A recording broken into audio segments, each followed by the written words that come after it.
Antonio Guterres invoking Article 99. Now, how important do you think is that article? What kind of alarm bells does it ring? Because it hasn't happened in decades. Thank you so much for having me over. Secretary General Guterres has invoked this particular article. It is very important. It is seeking ceasefire. It's also seeking immediate humanitarian intervention and helping cease the conflict. And this is the seventh time in the history of the United Nations that this article has been invoked. It is very significant because all past 6 attempts at doing so, 2 of them happened with reference to the Israeli-Palestinian larger conflict, because it was in line with Lebanon.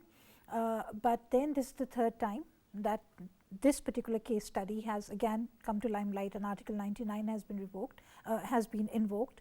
But all depends on how the stakeholders and the UN Security Council members and the UN General Assembly initiates debate, takes this matter as utmost urgent and critical, and not only initiate a debate but reached a very quick consensus on what they want to do and how they want to push the ceasefire and end all the violence that is taking place. The more the hours and the days would unfold into this inaction, the more damage would be done.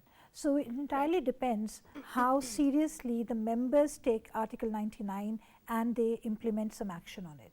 So, Dr. Saiba, what do we mean by collapsing public order, as he says that he is expecting that the public order very soon is going to collapse? Absolutely.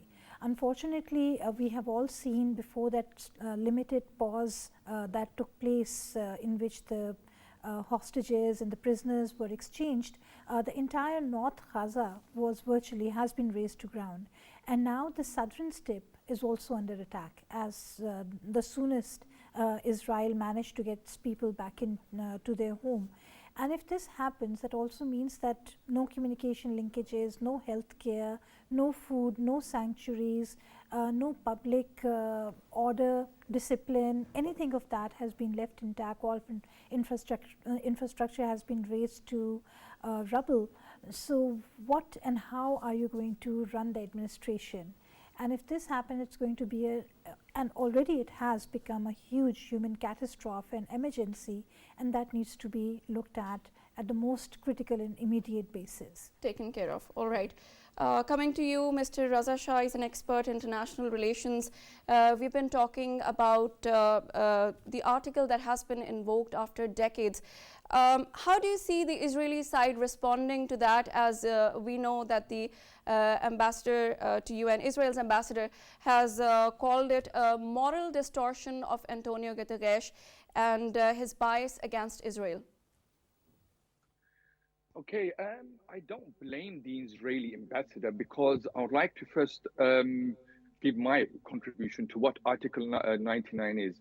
It's a novel provision. It's symbolic in its function. What does it exactly do?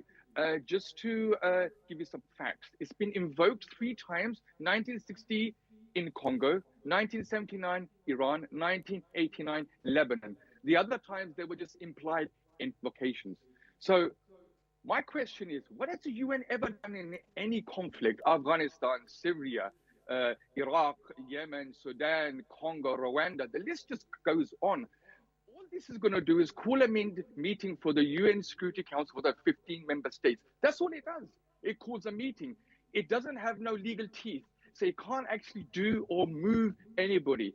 And they're going to come, the 15 member states, and you have veto powers in there of US, UK, and France. You think that they're going to support the ceasefire? I don't think so. It's been day 60. So the UN Article 99 is what? It's supposed to be an early response. It's day 60. So as we all know, UN is dysfunctional, it's corrupt. So I don't know why there's so much hope on this UN Article 99. It's symbolic in gesture, nothing else. So therefore, when the Israeli ambassador, when he calls out the UN, he calls it as is what it is. It has no legal teeth. It has no implications on the wider region, apart from much more table talk. One thing I will probably concede to, yes, what he will do is at least bring a single focus and attention to the Gaza and to the Palestinian and Israel conflict. Your point well taken, Mr. Raza. Also, when we are talking about the role that the world community must need to play, now let's talk about the language. You also talked about humanitarian pause or a ceasefire. Can we know a way so that we can differentiate for a better understanding of me or the viewers? How can we differentiate between these two terms, ceasefire or humanitarian pause, that the world seems to be using, and indeed we know that there is a polarized world out there? Look, there is a theater, okay, which is in the media, is for the PR relations. When there was a humanitarian pause just about a week ago, what was it for? Is to go back and strategize, because they were getting pounded in northern Gaza and the western Gaza Strip, in Beit al-Hanun and Beit al-Lahia. They were getting pounded there, so they needed to stop. Number one. Number two, Israelis were losing the PR war. They were shown to the world for what they are, pulverizing Gaza, destroying infrastructure, and killing innocent civilians, which under no law, whether any UN charter you bring up, and by the way, side note, UN is the biggest violator of every single UN charter that exists. So therefore, when you say a ceasefire, there needs to be a permanent solution. Right now, I don't see anybody, whether it's Russia, China, US, any of the world powers who have that strategic importance and influence can right now call for ceasefire. Israel and the Palestinians are not ready for it right now. Otherwise, if it's a permanent ceasefire right now, it means Israel has conceded defeat. And I don't think that's going to be the case. Number two, humanitarian, yes. There needs to be, in any conflict, there needs to be some sort of humanitarian corridor to take place, okay? Again, PR stunts. If you look at the 33-day war in 2006 between Hezbollah and Israel, when the war finished, the Israeli military analysts and Mossad intelligence analysts sat down together and they came up with the Dahia doctrine. What was that? In Beirut, they completely destroyed infrastructure and killed so many civilians. That became the Dahia doctrine. In any future war or conflict, there is only one aim, and it's not a military aim, it's ethnic cleansing. And you've been fighting this for the last 60 days. So I don't see no hope in any ceasefire right now. And humanitarian corridors, yes, they should be opened up, because it's a dire situation in Gaza right now. Your point well taken, Mr. Raza. We've also been joined on phone line Ms. Naela Chohan. She has been former ambassador. Welcome to P2B World and welcome to Views on News, ma'am. Now, we were talking to Mr. Raza about the Israeli atrocities and what is happening, and we also talked about the Article 99 that has been invoked. We were talking about the language that the world is using, either it's humanitarian pause or ceasefire. Now, could you please tell us or highlight the very important question that is arising right now, that is the one place that was identified as safer zone was the southern Gaza, and now after the truce that has been ended, we were expecting that we would see some relief, but unfortunately the ground offensive have increased, airstrikes have increased, just not in the north, in the central Gaza, in the south as well. Can you tell us, all of the viewers, which could be a safer place for Gazans to move into right now, to a safer place? Well, that's a very difficult question to answer, because the way Netanyahu is moving forward, you can't really predict where it will be a safe place, because even the place that Israelis have identified for the Palestinians is really a strip which is 1 kilometer wide and 12 kilometers long, where there is no food, no electricity, no amenities. So even if they're put there, because there is no war there, it's not going to help, because they will die of hunger and difficult situations. But coming back to the earlier points raised, I would like to clarify that Article 99, which the Secretary General has used, is not as simple as was explained by the earlier speaker. It is a special power, because usually in UN Security Council, it's one of the member states which has to call for a session. In this case, this has not happened. So the Secretary General under Article 99 is empowered to call for a special session of the UN Security Council, and that's what he has done. Furthermore, under this, if the UN Security Council meets, then they are empowered to either use sanctions or use force on the ground to help de-escalate the issue. So Article 99 is not as simple as was explained. I must clarify that. As regards the Israeli position, they have been calling for a resignation of the UN Secretary General because of his principled position. So I don't think he's right in any way, and it should be condemned. How can he call for Secretary General's resignation just because he's taken position of principle? Thank you. True. Naela Saba, as we were talking to Mr. Raza as well, and he was saying that this we might see it as a symbolic gesture because the action was needed in the initial period. Now, how would you comment on that? Sorry, say that again. Naela Saba, I was talking about the Article 99. You said that it has been explained in a different way, and I wanted to make it more clear, as Mr. Raza was explaining, that this is more like a symbolic gesture coming from UN because the action was needed to happen in the initial week or time period. That's what I'm trying to say. This is not just a symbolic gesture. It empowers the UN Security Council to have boots on the ground for de-escalation. And it also provides for sanctions against the violator. So that's what I'm saying, that it's not just a gesture. There is an implementable part of this article. Right, this is an implementable tool. Please stay with us while we engage with our guest here in the studio. Dr. Saiba, we'll continue with the discussion. Now, do you see this entire conflict expanding beyond the region? Because we are talking about a generation that will be carrying the scars of the war and its legacy, the horrors of the war. And we're also talking about the epidemic diseases. We're also talking about the pressure that it is creating on the mass displacements. So, and of course, something very important that is more like a global challenge, and that is radicalization. Do you see these things happening? I mean, the conflict expanding beyond the boundary and the region overall? The conflict is already beyond the boundaries and the region. Number one, we have to see if we are looking at the tangible aspects of the conflict or the intangible aspects. Today, while we sit in this place in Pakistan, we are very much part of the conflict because we are constantly looking at what is happening in real terms, in real time.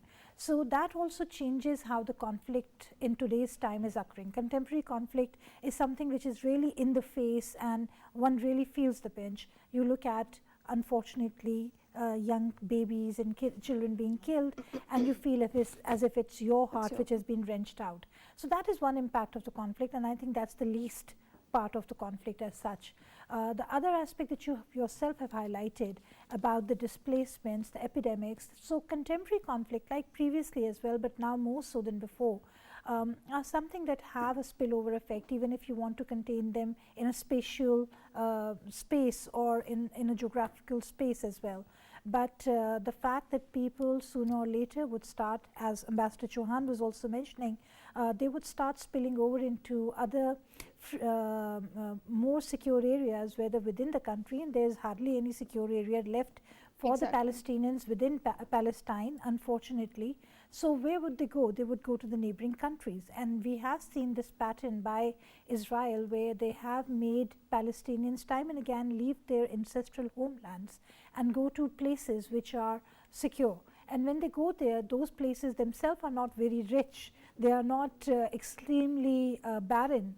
So when these people go there, the locals and the conflict-affected population, they come into conflict, they come into clash, and that gives rise to another nature of conflict. Then the children that you talked about, are left with these heavy trauma and scars that will last them for generations. So all of these effects, when you look at them in a very compound fashion, totally changes the dynamic of what is happening right now, right there, because this is something which unfortunately would end in a couple of days' time. But the permanency of the scars and the trauma would remain and haunt people forever and forever. So this is something that needs to be taken care of, and these are often areas which are not highlighted or taken into account by people. Right, right. Mr. Raza, coming back to you, I'd like to ask you, are we setting a kind of precedence now that we see, if we talk about the interests of the global north and we are working for them, and then there's the consequences that we are not even seeing there, there's no accountability. So do you think the world powers or the bigger economies can in the future use this as a precedence, as in we know there's no accountability as for now? Okay, I would like to first point to a particular, or shall I say, a geopolitical angle and an eschatological angle here, which I think is probably missing here. Firstly, any geopolitical analyst or a military defense analyst will know that there's 7 major choke points in the world. 3 of them are in the actual Middle East. Strait of Hormuz, which is just between Oman and Iran. Then you have the Bab al-Mandab, which is between Somalia and Yemen. And then you have the Suez Canal, which runs through Egypt. There is a plan which is called IMEC, which is the India Middle East corridor. And this joins from Ahmedabad in India, joins to Dubai to Saudi Arabia, Jordan, then to Eilat, which is the south of Israel, and there's a train link road transportation corridor which gets to Ashkelon. Now, itself has a roughly 10 times more capacity than the Suez. So what this will do, in effect, if Israel is able to decimate Gaza, flatten the land, and then build the Ben Gurion Canal in Eilat, and then Ashkelon and the Gaza Strip that runs there, that gets built as a port. US and Israel will then control the world maritime trade. This is the real war here, number one. Number two, if you actually look at the rhetoric that's coming from Israel and all of their political senior leadership, they are quoting biblical scriptures and the Talmud. Same thing with the axis of resistance. Every time they speak, they quote from the holy book. So there is eschatological dimensions here as well, which no one should ignore. And it's all about Masjid al-Aqsa for both of the groups, whether it's axis of resistance or it's for the Israelis and the global north. So back to your question, just to focus on there. Will this be a wider conflict? Yes, it will. Will this stop? No, it won't. This is going to be a permanent war, and there's going to be temporary peace, truce, ceasefire along the way. I can't see this conflict having a ceasefire within the near future. Israel has only got 2 months to quickly wrap up this war. Otherwise, there's massive political, economical permutations, implications, consequences internally for that country.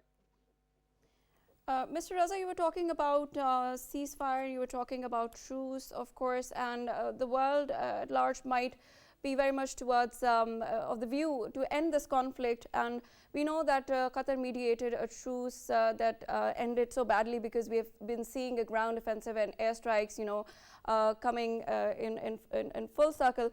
Now, how do you see in future? Do you see any truce happening? Now, we've also been coming to realize that there are still mediators or negotiators trying to talk on a more diplomatic level.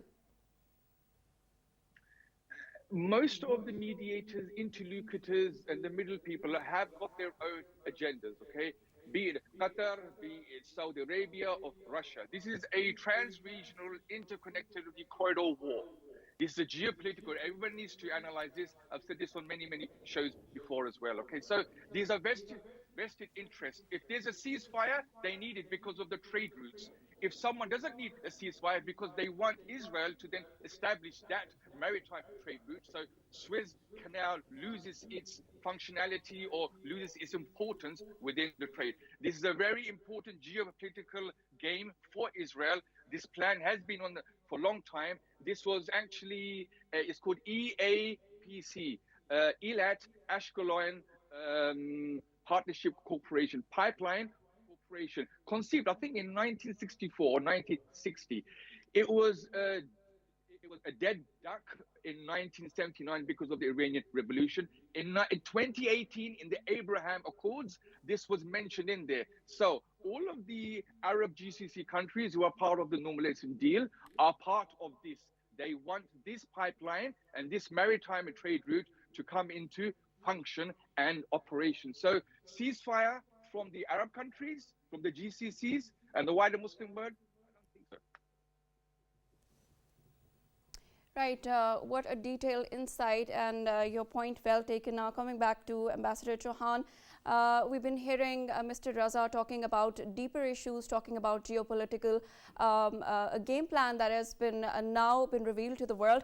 Now, how do you see the spillover effect of the entire conflict, you being the former ambassador, Mr. Chohan? Spillover in what context? Because I agree with the earlier speaker that Netanyahu's agenda is to, wrap up by January 2024 because they're going into elections in March, I think. So already Netanyahu regime is under a difficult situation because the families of the hostages, Israeli hostages, are protesting against Netanyahu's policy.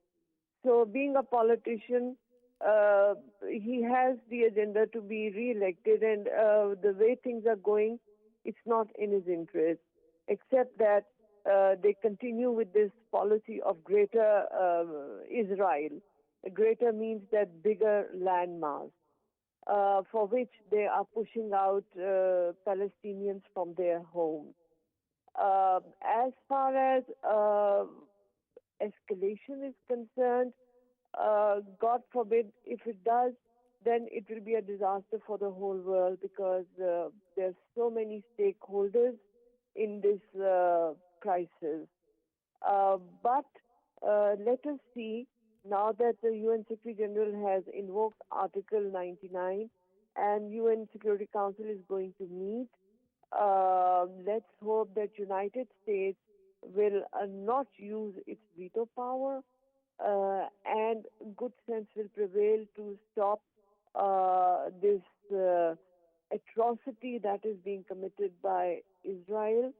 I would also like to clarify the difference between truce and ceasefire. Truce is a negotiated short pause in the war, and this was done through a lot of negotiations to provide humanitarian assistance to the Palestinians. And again, Israel has put embargo on even getting them oil for transport, for food, for anything. And it's winter now, so it's terrible for them. Ceasefire is when the two parties that are adversaries decide to cease the war, that is, stop the war. That is not happening in the near future, at least from Netanyahu's agenda. That doesn't seem so. For him, it's only his political goal, which is driving him to this madness. Right. Ambassador Chohan, we were talking about humanitarian crisis that is unfolding. You also talked about aid being given to them, the food, water, and we know that Rafah crossing has been bombarded as well. So do you see any aid? What kind of aid? How much would the Israel be allowing? How do you think Israel would be allowing the aid to enter and where it could help with the basic necessities of the people in Gaza? Israel has no sympathy for the people. So I don't expect any goodness from them.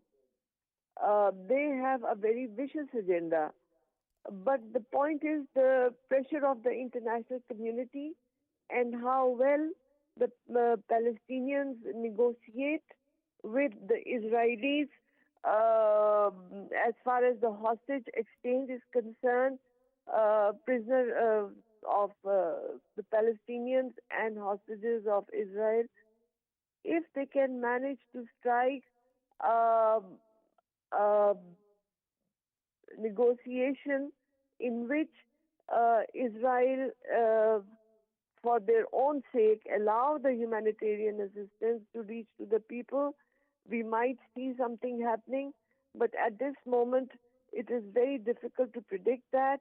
Mainly, let's see how this Secretary General's initiative unravels. How does it play out? That needs to be seen. Yes, indeed, that needs to be seen how it unravels. Coming back to Dr. Saiba. Dr. Saiba, we were talking about the vicious agenda of Israel, and we are talking about the rhetoric of Israel that it is creating, and we are also talking about the narrative. We see the narrative building in the entire world. Now it has taken a completely different form. Now, they have been using the words achieving war goals. These words could be dangerous, and I think they've already lost the war when it comes to media, because now social media is active. Now people themselves are knowing what is truth and what is not, and the West is heavily, investing in the campaigns for Israel. So how do you see the entire situation playing out regarding the rhetoric?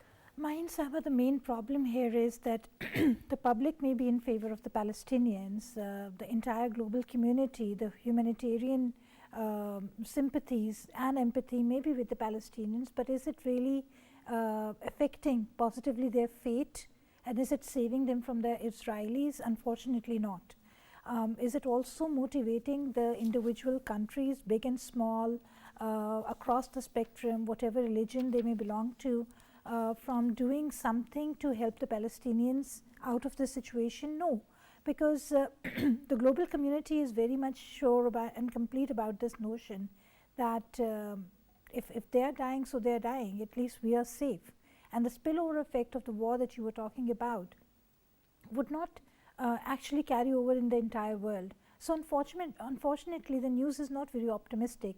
It is very pessimistic, because despite having Article 99 invoked, despite having this initiative by the UN Secretary General that he can at any time call the meetings and all of that stuff, and seeking immediate action, the immediacy of the action also may mean days to weeks. And days to weeks mean a lot in such conflicts. I mean, within 2 months, 15 to 16,000 people have been killed. More than 7,000 children. And more than 7,000 of them children, which actually means that Israel is hell-bent and very confident that it has the entire silent as well as vocal support of all those who matter in this picture, and it can get away with whatever it needs to do. As Shah Sab had also pointed out, that the UN is so weak in this picture that they cannot do anything without the consent of the P5, the veto powers and all, and the veto, and one country vetoes any vote against Israel, and it's a complete logjam. So the system by itself is so flawed, plus the fact that when we talk about humanitarian intervention, there used to be a very fashionable word at one time that was called R2P, then there was a preemptive attack to help people in plight. All of these are notions which have been used and manipulated via the UN platform to fulfill political agendas of one country or another, and that is exactly how it is happening now as well. The global community may be motivated, we all may be moving in one sync for the Palestinians, but do we actually see, and I'm not really instigating anyone because that kind of becomes against the international norms, but do we see anyone going and helping those people out, fighting with them, for them, any country pledging that, okay, I will be the mouth as well as the muscles for the Palestinian? No one has done that, and it's not even going to happen. So the Palestinians, unfortunately, would remain outnumbered, would remain voiceless despite all the voices around them, and it is them who are going to suffer at the end. So this is not exactly a very, very optimistic picture. It is very sad and pessimistic account of what is happening and what is more going to happen in the coming days. Shah Sab, since we were discussing data, we came to know the latest data that the death toll, that the numbers are going to keep increasing, more than 16,000 casualties, and amongst them more than 7,000 are children. And coming back again to the same point where I was pointing out the global north, and we talk about the human rights advocacy groups, we talk about the freedom of expression, we talk about even about that in the art pieces and the caricatures, and here we are talking about kids being massacred mercilessly. Your comments, sir? Very good question. Pre-COVID, I'm from London. I'm sitting in London right now, and it's probably the capital, along with USA, advocates human rights and peace and freedom of speech, freedom of rights, freedom of movements. Yes, you can say what you want as long as it's within the norms of the culture and law. I think post-COVID, one thing that's happened to Western societies is inflation's been rampant, poverty has increased, and this particular war has exacerbated one thing, which is what? Which is the moral decay, the double standards that the West have always advocated post-World War II. Yes, that we are the champions of human rights. We are the ones who advocate for peace. Everyone on the street here right now, whether it's in the Western capitals of Paris, London, New York, Berlin, wherever you go now, people are actually realizing, how come there's a double standard for Russia and Ukraine? How come there's a double standard for Afghanistan, Yemen? This has been at war for 8-9 years. Yet when it's Israel and Palestine, there's a double standard. So the Western leaders are having their own problems. You've got on the streets of London saying Rishi Sunak out, Rishi Sunak out. And Biden's, his ratings are low. So all your Western leaders are having a massive problem. And this, they have been found out because Israel's agenda is now being exposed. Forget the governments for now. It's the people. They realize now that the truth, that we've been lied to. And the media, the mainstream media, is a massive cover-up. It has been run by a conglomerate which is controlled by a few families. So coming back to your question, sorry, can you repeat the question again? Shah, we were talking about the global north's advocacy groups expressing themselves to the human rights, even when it comes to art pieces or caricatures. Here we are talking about thousands of kids being massacred. This was my question. Exactly. So I think the people on the ground, societies, no matter which religion you belong to, which culture, which race, they realize when they see genocide, when they see evil as callous, as clear as the daylight, they will call it out. And this is where Israel's moral authority that it supposedly had has come crashing down.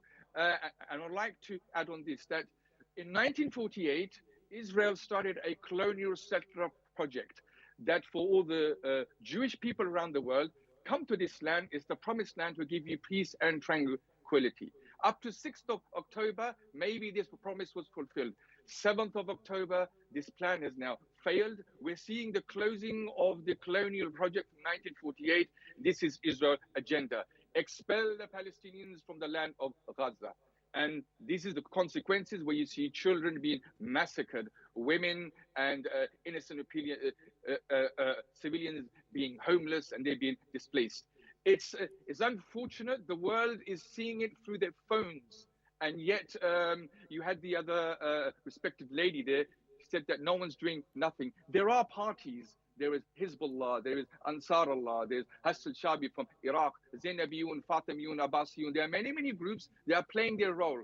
Yes, I do agree that on a wider scale, we don't see a massive movement, but there is such a complex situation. There's so many stakeholders in the parties, but there are people and groups politically and on a military level are playing their role, trying to, as much as possible, to grant that victory in behalf of the Palestinians.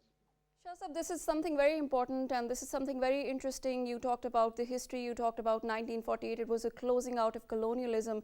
And we have been watching the incidents when we see events like Nakba, the catastrophe. We see more than 15,000 Palestinians being mercilessly killed. We see more than 500 villages, towns, cities being destroyed in the same manner. So what did the world do then, and what are we expecting the world to do now? Because it is more like history is repeating itself. I agree. That's a lesson for everybody. History always repeats itself. They didn't do nothing then. They're not going to do nothing now. Only the Palestinians and the axis of resistance and certain concerned parties, may that be Russia or China, who have their own geopolitical and commercial interests, they're the ones who can put pressure on Israel, whether it's politically, whether it's diplomatically, or from military. I will say one thing: the more this war escalates, okay, when I say escalate, currently there is an escalation management. Whenever Israel increases its bombardment and the severity and the intensity of its strikes, you see in the northern border of Hezbollah, you see the Ansarullah attacking the Eilat ports, because that is very strategic, and the Iraqi Hashd al-Shabi, the terrorist groups there, they're also pounding American bases. Even today, I think they had 6 strikes, 2 in Syria, 1 in Iraq. So there is that pressure that's taking place, and America probably holds the card when it comes to persuading, strong-arming Israel. Do not escalate this war. Why? Because American hegemony and power is being, they're losing that influence within the Middle East, specifically the Muslim street.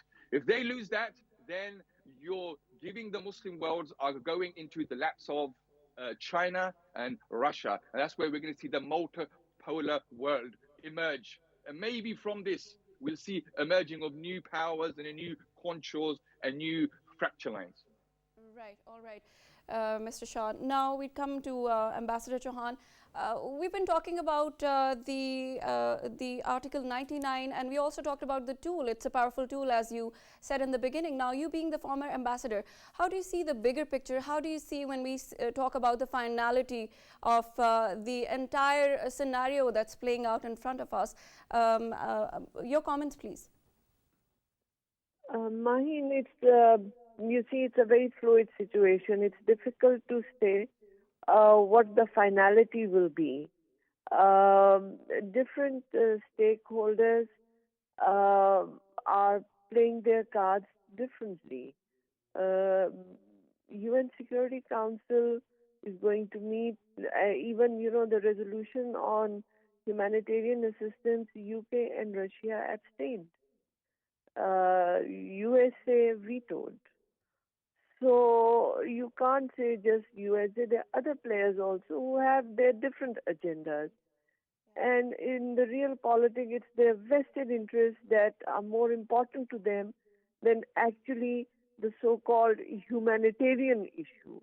It's unfortunate that it's very vicious, but they are all pursuing their own perceived vested interests and national interests, irrespective of the on-the-ground reality. Let's hope good sense will prevail, but I would refrain from making any predictions on how the finality will be. Right, Ambassador Chohan, and coming back, Dr. Saiba. Now, we are talking about the finality that we yet don't know, and as Ambassador Chohan was telling, that it's more about the vested interests and it's not about humanitarian. It's something very sad. Now, do the world still believes in this two-state solution? Is there any possibility where Israel and Palestine, of course it seems impossible right now, but can we look at it in a way that's maybe good for both, or at least these war crimes should stop at some point regarding the two-state solution? Maheen, yes, two-state solution is very much possible, and it's a pretty practical solution if you talked about that. There are several countries which are supporting it, and it's not something which is unthinkable or not undoable. It is very much there. However, you see, the point that we are all alluding to is the high-handedness of the Israelis, as well as the support Israelis are getting from the international quarters, that if this is an economic corridor war, and the US is putting its weight behind Israel to be the principal thug and do whatever they want to do, then the picture is very clear. If they are not stopping Israel because of a very powerful Jewish lobby which is backing everything in the US, in the West, also manipulating the public opinion, holding the media houses very strong, whatever the situation it may be, if it's the internal elections in Israel, Netanyahu's dipping population graphs which suddenly tripled overnight, and so many other things folded into one, there's never one aspect which which kind of controls such dynamics. Yet the fact is that it has to be the international community that eventually prevails upon Israel, and principally those countries which have a strong sway on Israel, that makes Israel come to this particular point that there have to be two states. Right. Thank you, Dr. Salma. Your quick comment before we leave. We have had a beautiful and insightful discussion. Shah Sahab, your comment on what could be done when it comes to the solution. Two-state solution is a dead duck, with all respect. Look at the maps from 1948 to 1967 to 2002, and then onwards. Look at illegal settlements and how lands have been stolen. So how do you rewind history? I don't understand. When Russia and China, they advocated two-state solution, it doesn't make sense at all. That's just a symbolic gesture from these countries saying, oh yes, we advocate for peace, two-state solution. Does not make sense. Israel has took it to the point where there's a point of no return towards a two-state solution. It's impossible. Right. Your point well taken. Ambassador Chohan, your comment, please, and that would be more like a concluding comment because we are pressed for time. Well, the two-state solution, ideally is a great solution, but since Israel has expanded beyond all limits, what seems is they're pushing Palestinians out of Palestine, forcing them in Sinai, forcing them in parts of Jordan. So if you talk about two states, perhaps Israel would want, with collusion of some superpowers, to create a new peace cutting from these Muslim countries to call it Palestine. But the actual Palestine, it seems that Netanyahu wants to take over all of that. But let's pray for the best and hope for the best, and that's all you can do. Indeed, we are hoping for the best. And Dr. Salma, towards the end, your closing comment, because Shah Sahab said that this more seems like elusive and it isn't possible. Any comment? As I said, there's nothing optimistic to look forward to. One can only hope that what we wish happens and sanity prevails. But there's also a method to the madness Israel is employing in getting whatever it needs and whatever it desires. And it has all the gods putting their weight behind it. So long as that happens, anything even practical or possible would not really actualize. Thank you. Thank you all for joining us. We had Dr. Salma Malik, expert foreign affairs. On phone line, we had former Ambassador Naela Chohan, and on Skype, we had expert international relations Raza Shah. Thank you all so very much for joining in this discussion. And viewers, there's a question still that remains. Would there be more flares coming from the Israel into the skies of Gaza? Would there be more screams? Would there be more buried bodies under the rubble? Would there be more mothers looking for the identity of their children? What what kind of conflicts are we going to see more? And when are these atrocities going to end? And when is this horror of war going to end? This is the question that still remains. Stay tuned to PTV World and keep watching Views on News.